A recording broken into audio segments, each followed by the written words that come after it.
அனைத்து ஊடகங்களுக்கும் பத்திரிகைகளுக்கும் காலை வணக்கம். இன்றைய தினம் மத்திய அமைச்சர் மதிப்புக்கும் மரியாதைக்கும் உரிய பியூஷ் கோயல் அவர்கள் எங்கள் இல்லத்திற்கு வந்து வருகின்றது எங்களுக்கெல்லாம் மிக்க மகிழ்ச்சி தெரிகிறது. அவரோடு பாரதிய ஜனதா கட்சியை சேர்ந்த அமைச்சர் சகோதரர் முருகன் அவர்களும் மற்றும் பாரதிய ஜனதா கட்சியுடைய மாநில தலைவர் மரியாதைக்குரிய நயினார் நாகேந்திரன் எம்எல்ஏ அவர்களும் அவரோடு மாநில பாரதிய ஜனதா பொறுப்பாளர்கள் மற்ற தலைவர்கள் அதிமுக என்னுடைய தலைமை நிர்வாகிகள் அனைவரும் எங்கள் இல்லத்திற்கு வந்து அறிந்திருக்கின்றார்கள்.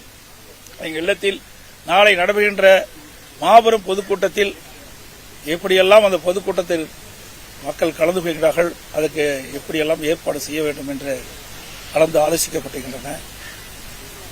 நாளை நடைபெறுகின்ற கூட்டம் தமிழகத்தில் மிகப்பெரிய மாற்றத்தை ஏற்படுத்துகின்ற கூட்டமாக இருக்கும். சுமார் 5 லட்சம் பேர் அந்த பொதுக்கூட்டத்திலே கலந்து கொள்கிறார் என்பதை மகிழ்ச்சியுடன் இந்த நேரத்தில் தெரிவித்துக் கொள்கின்றேன். இந்த தொடக்கம் எங்களுடைய கூட்டணியுடைய வெற்றிக்கு அச்சாணியாக அமையும். இன்றைக்கு தமிழகத்தில் சட்ட ஒழுங்கு அடியோடு சீர்கெட்டு விட்டது. இன்றைக்கு சிறுமிகளுக்கு பொதுமக்களுக்கு பெண்களுக்கும் பாதுகாப்பு இல்லாத ஒரு சூழ்நிலை. இந்த அரசாங்கம் எல்லா துறைகளிலும் தோல்வியை கண்டுவிட்டது. எல்லா துறைகளிலும் ஊழல் நிறைந்து இருக்கின்றன.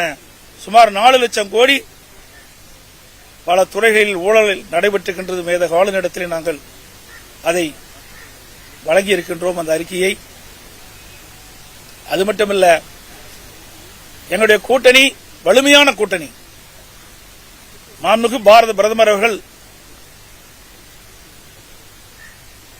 இந்திய நாட்டினுடைய பொருளாதாரத்தை உயர்த்துவதற்கல்ல, மேக் இன் இந்தியா அதை நடைமுறைப்படுத்தி இந்தியா எதிர்காலத்திலே ஒரு வல்லரசு நாடாக உருவாக்குவதற்கு அனைத்து முயற்சியும் எடுத்துக் கொண்டிருக்கின்றார்கள். இன்றைக்கு அனைத்து இந்திய அண்ணா திராவிட முன்னேற்ற கழகம் என்டிஏ கூட்டணி மிகப்பெரிய வெற்றி பெறும்.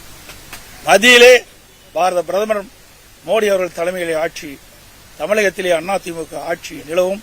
அப்பொழுது தமிழகம் மிகப்பெரிய ஏற்றத்தை பெறும், மிகப்பெரிய வளர்ச்சி பெறும். இதுநாள் வரை இல்லாத ஒரு வளர்ச்சியை இந்த தேர்தல் மூலமாக வெற்றி பெற்று மக்களுக்கு வழங்கும் என்பதை இந்த நேரத்தில் தெரிவித்துக் கொள்கின்றேன்.